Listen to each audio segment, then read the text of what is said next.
ସମସ୍ତଙ୍କୁ ADS knowledge ପଏଣ୍ଟରେ ସ୍ୱାଗତ ସହ ମୁଁ ଆପଣଙ୍କର ପ୍ରିୟ ଡିକେ ସାର୍।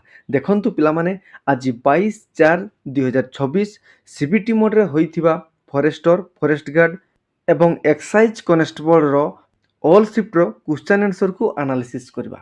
ଆନାଲିସିସ୍ କରିବା ପୂର୍ବରୁ ଯେଉଁମାନେ ନୂଆ କରିକି ଆସିଛନ୍ତି ସେମାନେ ଚ୍ୟାନେଲଟିକୁ ସବସ୍କ୍ରାଇବ୍ କରିବା ସହିତ ବେଲ୍ ଆଇକନ୍ର ଅଲ୍ ନୋଟିଫିକେସନ୍ ଅନ୍ କରିଦେବେ, କାହିଁକିନା ମୁଁ ପ୍ରତ୍ୟେକ ଦିନ ଏଇ ଟାଇପ୍ର ସିଫ୍ଟ ୱାଇଜ୍ କ୍ୱେଶ୍ଚନ୍ସକୁ ଆନାଲିସିସ୍ କରିଥାଏ। ବୁଝିପାରିଲେ ନା ପିଲାମାନେ?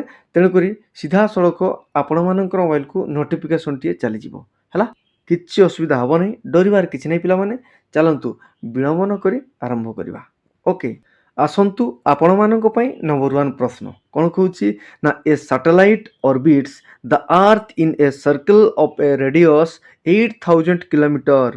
At that distance from the earth the velocity of the satellite is dash. ତାମାନେ ସାଟେଲାଇଟ୍ର ଭେଲୋସିଟି କେତେ ବୋଲି ପଚାରୁଛି, ଏସ୍କେପ୍ ଭେଲୋସିଟି କେତେ ହେବ, ବୁଝିହେଲା। ଦେଖନ୍ତୁ, ଏ ହେଉଛି ଆପଣମାନଙ୍କର ସାଟେଲାଇଟ୍ ରିଲେଟେଡ଼୍ର ଗୋଟେ ପ୍ରୋବ୍ଲେମ୍। ଏଥିରେ କିଛି ଡାଟା ଦେଇଛି। କ'ଣ ଡାଟା ଦେଇଛି ନା, ଆର୍ଥର ରେଡିୟସ୍ ଦେଇଛି ପିଲାମାନେ, ଯେଉଁଟାକୁ ଆମର ସ୍ମଲ୍ ଆର୍ ବୋଲିକରି ଇଣ୍ଡିକେଟ୍ କରାଯାଏ ହେଲା। ଆଉ ଜି ହେଉଛି ଆପଣମାନଙ୍କର ଗ୍ରେଭିଟି, ଆଉ ଏମ୍ ହେଉଛି ଆର୍ଥର ମାସ୍। ବୁଝିପାରିଲେ? ତେଣୁକରି ଏସ୍କେପ୍ ଭେଲୋସିଟି ଭିଇ, ଏହାର ଫର୍ମୁଲା ମନେ ରଖିଥାନ୍ତୁ। କ'ଣ ହେଇଯିବ ନା, √2g m/r। ବୁଝିହେଲା? ତେଣୁକରି ସ୍ମଲ୍ ଜିର ଭ୍ୟାଲୁ ହେଉଛି 9.8 ମିଟର ପର୍ ସେକେଣ୍ଡ ସ୍କୋୟାର। ଆପଣମାନେ ସମସ୍ତେ ଜାଣିଛନ୍ତି ହେଲା। ତେଣୁକରି ସାଟେଲାଇଟ୍ର ଏସ୍କେପ୍ ଭେଲୋସିଟି, ୟାକୁ ସଲ୍ଭ କଲେ ବା ଏହାର ଭ୍ୟାଲୁକୁ ଯଦି ପୁଟ୍ କରିବା ଏ ଫର୍ମୁଲାରେ, ତାହେଲେ ଆପଣମାନଙ୍କର ଆନ୍ସର ହେଇଯିବ 7.08 କିଲୋମିଟର ପର୍ ସେକେଣ୍ଡ। ବୁଝିହେଲା? ଅପସନ୍ରେ କିନ୍ତୁ ଏ ଉତ୍ତର ନଥିଲା, ତେଣୁକରି ଏହାର ସଠିକ୍ ଉତ୍ତର ହେଇଯିବ 7.0 କିଲୋମିଟର ପର୍ ସେକେଣ୍ଡ ହେଲା। ବୁଝିପାରିଲେ ପିଲାମାନେ? ତେଣୁକରି ଏହାର ସଠିକ୍ ଉତ୍ତର ହେଇଯିବ 7 କିଲୋମିଟର ପର୍ ସେକେଣ୍ଡ ସ୍ପିଡ଼ରେ ଆମର ସାଟେଲାଇଟ୍ର ଭେଲୋସିଟି ରହିଥିଲା। ବୁଝିଗଲେ ପିଲାମାନେ? ତେଣୁକରି ଏଇ ଟାଇପ୍ର ଆପଣମାନଙ୍କର ଫିଜିକ୍ସର କାଲକୁଲେସନ୍ ପ୍ରୋବ୍ଲେମ୍ ସବୁ ଆସୁଛି ପିଲାମାନେ। ତେଣୁକରି ମୋସନ୍, ଫୋର୍ସ, ସାଉଣ୍ଡ, ଲେନ୍ଥ, ଏଗୁଡ଼ାର ପ୍ରୋବ୍ଲେମ୍ ଗୁଡ଼ା ମଧ୍ୟ ଟିକେ ଦେଖିକିରି ଯିବେ। ବୁଝିହେଲା? ତା ସହିତ ଆପଣମାନଙ୍କର ସାଟେଲାଇଟ୍ ରିଲେଟେଡ଼୍ର ପ୍ରଶ୍ନ ଆସୁଛି, ତେଣୁକରି ତାକୁ ନିଶ୍ଚୟ ପଢ଼ିକିରି ଯିବେ। ଓକେ, ପରବର୍ତ୍ତୀ ପ୍ରଶ୍ନକୁ ଦେଖିବା। Number 2, the punishment for imposing or threatening a social or economical boycott of any person or a family or a group belongs to SC or ST is dash। ତାମାନେ ଯେକୌଣସି ବି ଗ୍ରୁପ୍ର ହେବ କିମ୍ବା ଫ୍ୟାମିଲିର ହେବ କିମ୍ବା ପର୍ସନ୍ ହେବ, ଯାହାକୁ ସୋସିଆଲି ଏବଂ ଇକୋନୋମିକାଲି ବୟକଟ୍ କରୁଥିବା, ଯେଉଁମାନେ SC ମାନେ ସିଡ୍ୟୁଲ୍ କାଷ୍ଟ ଏବଂ ସିଡ୍ୟୁଲ୍ ଟ୍ରାଇବ୍ର ହୋଇଥିବେ, ସେମାନଙ୍କୁ କେଉଁ ଟାଇପ୍ର ପନିଶମେଣ୍ଟ ଦିଆଯିବ ବୋଲିକିରି ଆମ କନଷ୍ଟିଟ୍ୟୁସନ୍ସରେ ପ୍ରୋଭିଜନ୍ ରହିଛି। ଦେଖନ୍ତୁ ପିଲାମାନେ, ଏଇଟା ବହୁତ ଇମ୍ପୋର୍ଟାଣ୍ଟ ଆପଣମାନଙ୍କର ST SC ରିଲେଟେଡ଼୍ର ପ୍ରଶ୍ନଟିଏ। ତେଣୁକରି ତାଙ୍କ ପାଇଁ ମିନିମମ୍ 6 ମାସ ଏବଂ ମ୍ୟାକ୍ସିମମ୍ 5 ବର୍ଷ ପର୍ଯ୍ୟନ୍ତ ଜେଲ୍, ତା ସହିତ ଆପଣମାନଙ୍କର କିଛି ଫାଇନ୍ର ମଧ୍ୟ ଚାର୍ଜେସ୍ କରାଯିବ। ଏହି ପ୍ରୋଭିଜନ୍ ରହିଛି। ମନେ ରହିଲା ପିଲାମାନେ? ତେଣୁକରି ବହୁତ ଇମ୍ପୋର୍ଟାଣ୍ଟ ପ୍ରଶ୍ନ। ଆଉ ପ୍ରଶ୍ନ ଗୁଡ଼ିକ ଆପଣମାନଙ୍କର ବହୁତ ଲେନ୍ଦି ରହୁଛି, ତା ସହିତ ଅପସନ୍ ଗୁଡ଼ା ମଧ୍ୟ ଆପଣମାନଙ୍କର ଲେନ୍ଦି ରହୁଛି। ତେଣୁକରି ମେମୋରେବୁଲ୍ ହେଇପାରୁନାହିଁ ପିଲାମାନଙ୍କର। ତେଣୁକରି ବାରମ୍ବାର ମୁଁ ଆପଣମାନଙ୍କୁ ରିକ୍ୱେଷ୍ଟ କରୁଛି, ଟେଲିଗ୍ରାମ ଗ୍ରୁପ୍ ଡେସ୍କ୍ରିପସନ୍ ବକ୍ସରେ ଲିଙ୍କ୍ ରହିଛି, ସେଥିରେ ଯାଇ ଜଏନ୍ କରନ୍ତୁ। ଏକ୍ଜାମ୍ ସରିଲା ପରେ ଆପଣମାନଙ୍କର ମତାମତ ସେଥିରେ ନିଶ୍ଚୟ ଜଣାନ୍ତୁ।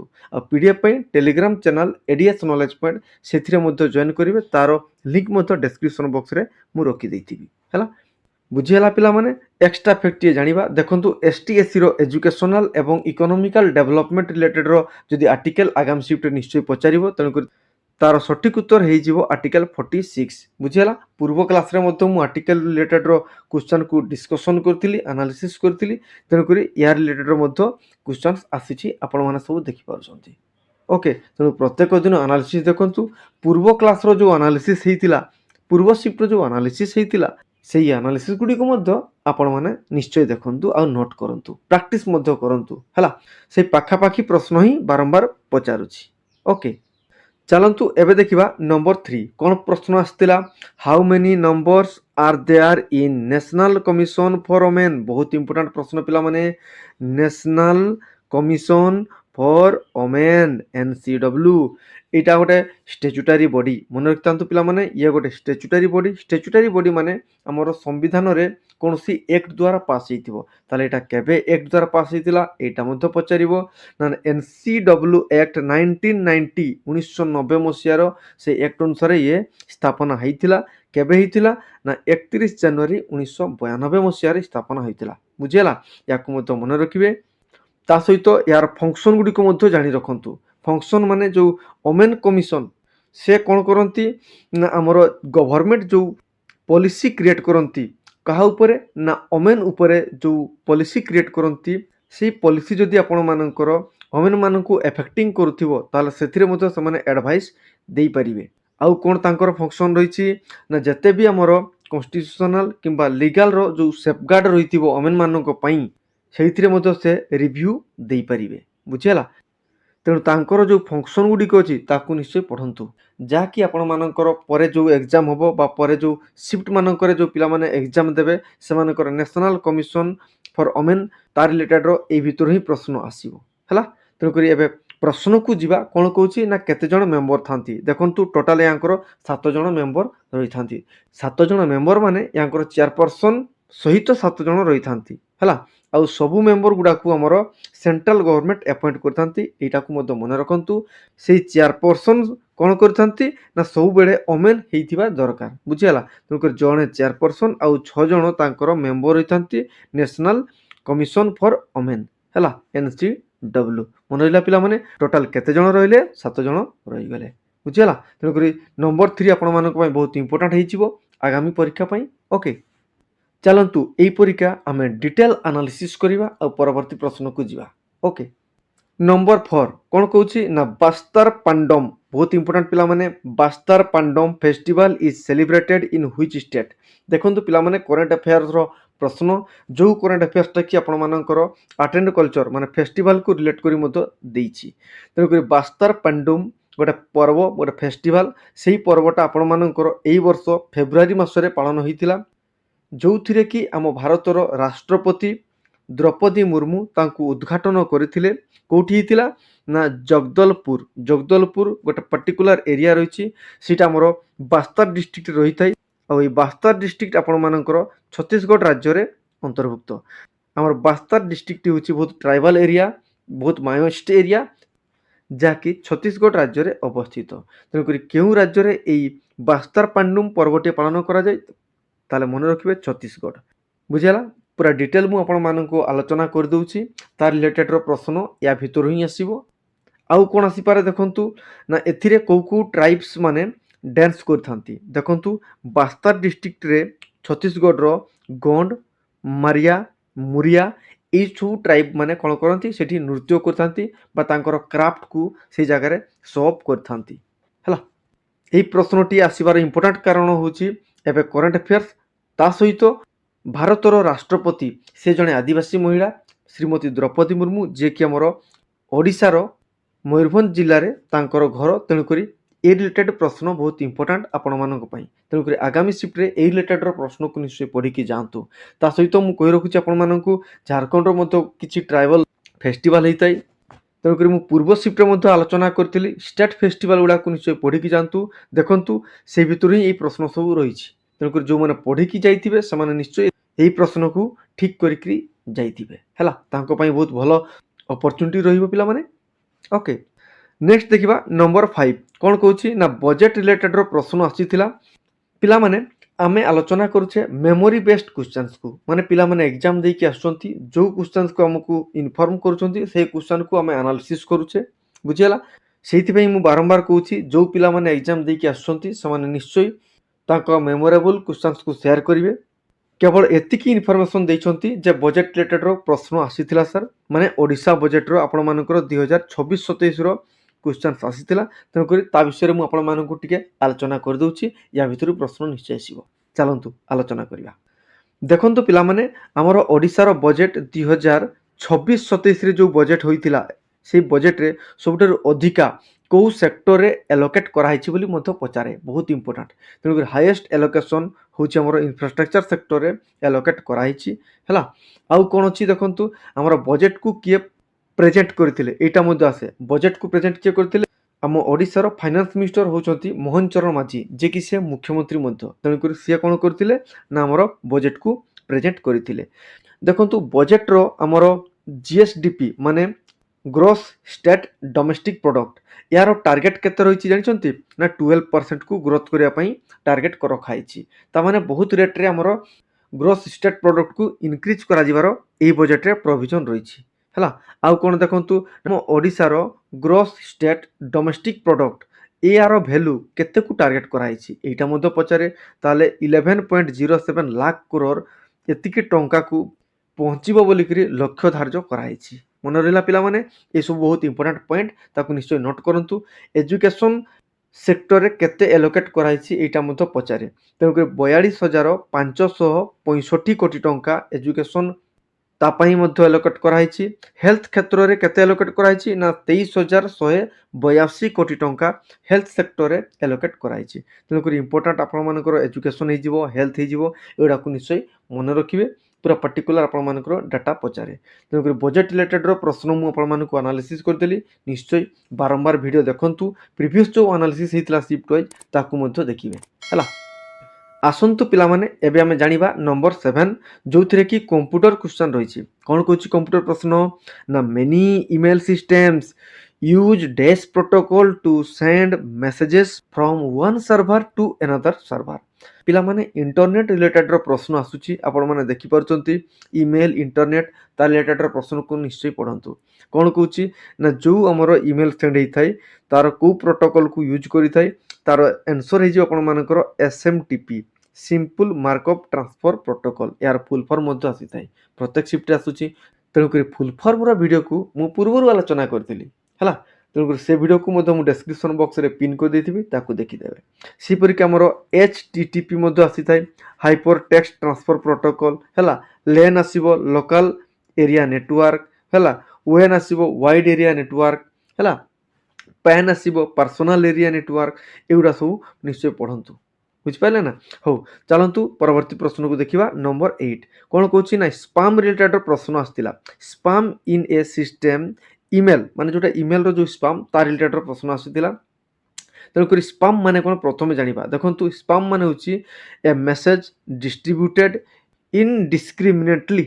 ତାମାନେ ଗୋଟେ ମେସେଜ୍ ଯେଉଁଟାକି ଇନଡିସ୍କ୍ରିମିନେଟଲି ଡିଷ୍ଟ୍ରିବ୍ୟୁଟ୍ କରାଯାଇଥିବ ତାକୁ ଆମେ କ'ଣ କହୁଛେ ନା ସ୍ପାମ୍ ବୋଲି କହୁଛେ। ତେଣୁ ସ୍ପାମ୍ ମଧ୍ୟ ଆମର ବିଭିନ୍ନ ପ୍ରକାର ରହିଛି ପିଲାମାନେ ହେଲା। ଯେମିତିକା SEO ସ୍ପାମ୍। SEO ମାନେ ହେଉଛି ସର୍ଚ୍ଚ ଇଞ୍ଜିନ୍ ଅପ୍ଟିମାଇଜେସନ୍, ୟାର ଫୁଲ୍ ଫର୍ମ ମଧ୍ୟ ଆସେ SEOର ହେଲା। ତେଣୁ SEO ସ୍ପାମ୍ ତା ବିଷୟରେ ପଢ଼ିକି ଯିବେ।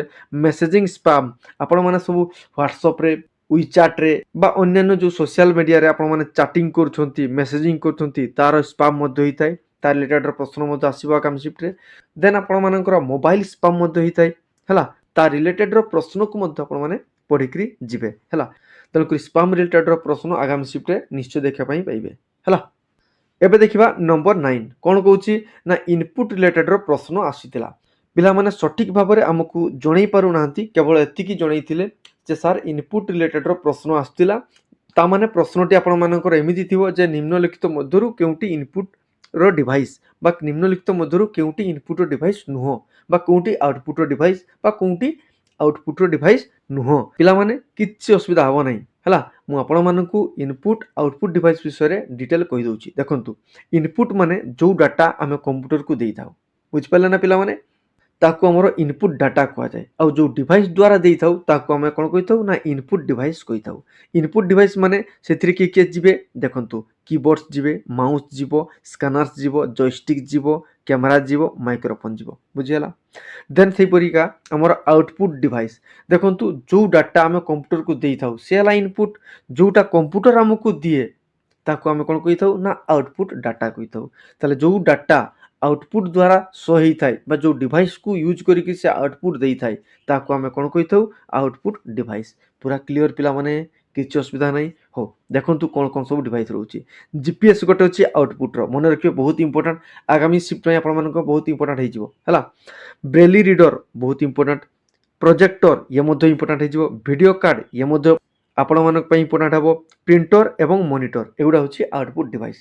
ତେଣୁକରି ଇନପୁଟ୍ ଡିଭାଇସ୍ ବିଷୟରେ ପୁରା ଡିଟେଲ୍ ଜାଣିଗଲେ, ଆଉଟପୁଟ୍ ଡିଭାଇସ୍ର ପୁରା ଡିଟେଲ୍ ଜାଣିଗଲେ। ତେଣୁକରି ଆଗାମୀ ସିଫ୍ଟରେ ଆପଣମାନଙ୍କର ଯେଉଁଟା ପଡ଼ିଥିବ ସେ ଅନୁସାରେ ଆପଣମାନେ ସେହିପରିକା ଆନ୍ସର୍ ଦେବେ। ପୁରା କ୍ଲିଅର୍ ପିଲାମାନେ? ହଉ, ଚାଲନ୍ତୁ ପରବର୍ତ୍ତୀ ପ୍ରଶ୍ନକୁ ଦେଖିବା। ନମ୍ବର 10 କ'ଣ କହୁଛି ଦେଖନ୍ତୁ। ଦ ଫୁଲ୍ ଫର୍ମ ଅଫ୍ ୟୁନିଭାକ୍। ଦେଖନ୍ତୁ ୟୁନିଭାକ୍ ରିଲେଟେଡ଼ର ପ୍ରଶ୍ନ ଆସିଥିଲା, ହୁଏତ ତା'ର ଫୁଲ୍ ଫର୍ମ ମୁଁ ଆଲୋଚନା କରିଦେଉଛି। ଯେଉଁମାନେ ସେ ସିଫ୍ଟରେ ପରୀକ୍ଷା ଦେଇଥିବେ ବା ଏକ୍ଜାମ୍ ଦେଇଥିବେ ସେମାନେ ନିଶ୍ଚୟ କମେଣ୍ଟ ବକ୍ସରେ ମେନସନ୍ କରିବେ ୟୁନିଭାକ୍ର କେଉଁ ଟାଇପ୍ର ପ୍ରଶ୍ନ ପଚାରିଥିଲା। ହୁଏତ ଆପଣମାନଙ୍କର ଲାଙ୍ଗୁଏଜ୍ ରିଲେଟେଡ଼ର ପଚାରିପାରେ।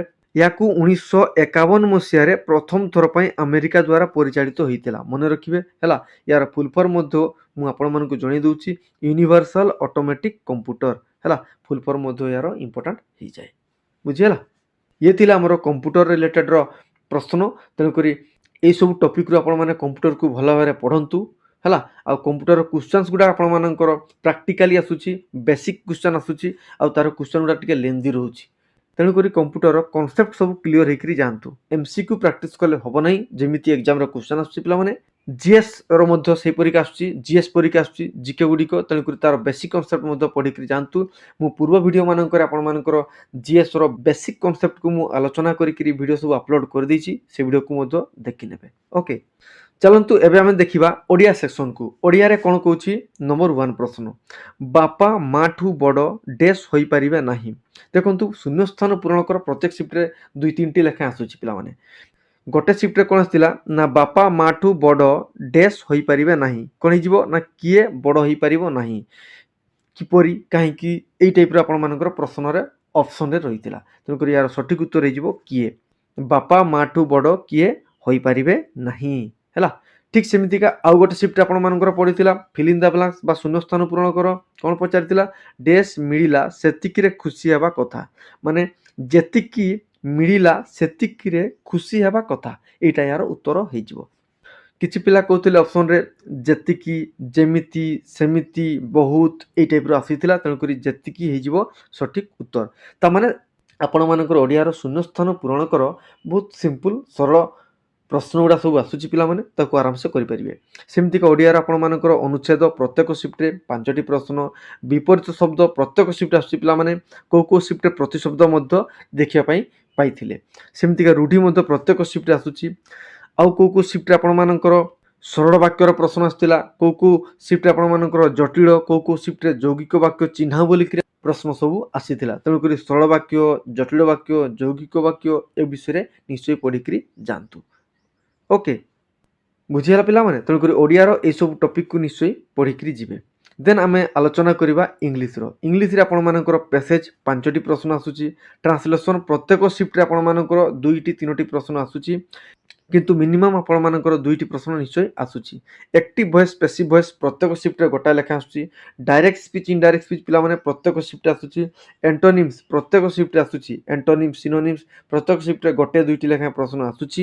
ସିଙ୍ଗଲ ୱାର୍ଡର ମଧ୍ୟ ପ୍ରଶ୍ନ ପ୍ରାୟ ଗୋଟେ ସିଫ୍ଟରେ ନିଶ୍ଚୟ ଦେଖିବାକୁ ଆମେ ପାଉଛେ। ତେଣୁକରି ଇଂଲିଶର ଏଇସବୁ ଜିନିଷକୁ ନିଶ୍ଚୟ ପଢ଼ନ୍ତୁ। ତା ସହିତ ଗୋଟେ ସେଣ୍ଟେନ୍ସଟିଏ ଦିଆହେଇଥିଲା। ଆଉ କ'ଣ ପଚାରିଥିଲା ନା the above sentence is in which tense. ତାମାନେ ଉପରୋକ୍ତ ଯେଉଁ ସେଣ୍ଟେନ୍ସଟିଏ ରହିଛି ସେଇଟା ଆପଣମାନଙ୍କର କେଉଁ ଟେନ୍ସର ବୋଲି ପଚାରୁଛି। ତେଣୁକରି ପ୍ରେଜେଣ୍ଟ, ଫ୍ୟୁଚର, ପାଷ୍ଟ ଏ ବିଷୟରେ ଆପଣମାନେ ନିଶ୍ଚୟ ପଢ଼ିକି ଯିବେ। ଇଂଲିଶର ଟେନ୍ସ ରିଲେଟେଡ଼ର ପ୍ରଶ୍ନ ଆସୁଛି। ତା ସହିତ ଇଂଲିଶରେ ଆପଣମାନଙ୍କର ପ୍ରିପୋଜିସନର ପ୍ରଶ୍ନ ମଧ୍ୟ ଆସିଥିଲା। ଗୋଟାଏ ସିଫ୍ଟରେ ଆସିଥିଲା ଆପଣମାନଙ୍କର ପ୍ରିପୋଜିସନର ଫିଲ୍ ଇନ୍ ଦ ବ୍ଲାଙ୍କ୍ସ ଆସିଥିଲା। ସେଇଥିରେ ଇନ୍, ଅନ୍, ଏଟ୍, ବାଇ ଏଇ ଟାଇପ୍ର ଅପସନ୍ ରହିଥିଲା। ଆଉ ଗୋଟେ ସିଫ୍ଟରେ ପ୍ରିପୋଜିସନର ଆସିଥିଲା ଓଭର, ଏବଭ୍, ଏକ୍ରସ୍, ଇଣ୍ଟୁ ଏଇ ଟାଇପ୍ର ଅପସନରେ ରହିଥିଲା। ଫିଲ୍ ଇନ୍ ଦ ବ୍ଲାଙ୍କ୍ସ ରହିଥିଲା ଦୁଇଟା ଯାକ। ତେଣୁକରି ପ୍ରିପୋଜିସନକୁ ନିଶ୍ଚୟ ଦେଖିକିରି ଯିବେ ପିଲାମାନେ। ଆଉ କିଛି ସିଫ୍ଟରେ ଆସିଥିଲା ଏରର୍ ଦ ସେଣ୍ଟେନ୍ସ, ଆଉ କିଛି ସିଫ୍ଟରେ ପଡ଼ିଥିଲା ଏରେଞ୍ଜ ଦ ସେଣ୍ଟେନ୍ସ। ତେଣୁକରି ସେ ଟପିକ୍ ଗୁଡ଼ିକୁ ନିଶ୍ଚୟ କଭର କରିକି ଯାଆନ୍ତୁ।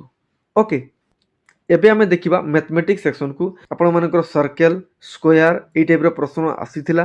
କିଛି ସିଫ୍ଟରେ ଆପଣମାନଙ୍କର ମିକ୍ସଚର ଏଲିଗେସନର ପ୍ରଶ୍ନ ଆସିଥିଲା, କିନ୍ତୁ ପ୍ରତ୍ୟେକ ସିଫ୍ଟରେ ପ୍ରଫିଟ୍ ଲସ୍, ପରସେଣ୍ଟେଜ, ଆପଣମାନଙ୍କର ରେସିଓ, CISI ନିଶ୍ଚୟ 1-2ଟା ଲେଖାଏଁ ଆସୁଛି।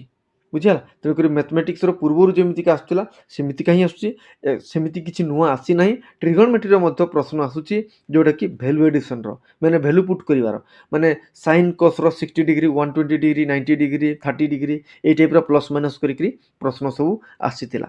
ବହୁତ ଇଜି ପ୍ରଶ୍ନ, ତେଣୁକରି ସେ ରିଲେଟେଡ଼ର ପ୍ରଶ୍ନ ଆମେ ପାଇପାରୁନାହୁଁ, ତେଣୁକରି ଆପଣମାନଙ୍କୁ ଆନାଲିସିସ୍ ଦେଇ ହେଉନାହିଁ। ଆଉ ମ୍ୟାଥମେଟିକ୍ସର ପ୍ରଶ୍ନ ଗୁଡ଼ା କିଛି କିଛି ବହୁତ ଲେନ୍ଦି ରହୁଛି ପିଲାମାନେ, ହେଲା। ତେଣୁକରି ଲେନ୍ଦି ପ୍ରଶ୍ନକୁ ଦେଖିକିରି ଓରିଡ୍ ହେବେ ନାହିଁ, ଆରାମସେ ବହୁତ ଇଜି ଅଛି କରିକି ଯିବେ, ହେଲା। ଆଉ ଦେଖନ୍ତୁ ଗୋଟେ ମ୍ୟାଥମେଟିକ୍ସର ପ୍ରଶ୍ନ ଆସିଥିଲା କ'ଣ ନା, if 2 to the power 256 is divided by 17 then find the remainder। ଦେଖନ୍ତୁ ମୁଁ ୟାକୁ ଟିକେ ଆପଣମାନଙ୍କୁ କହିଦେଉଛି।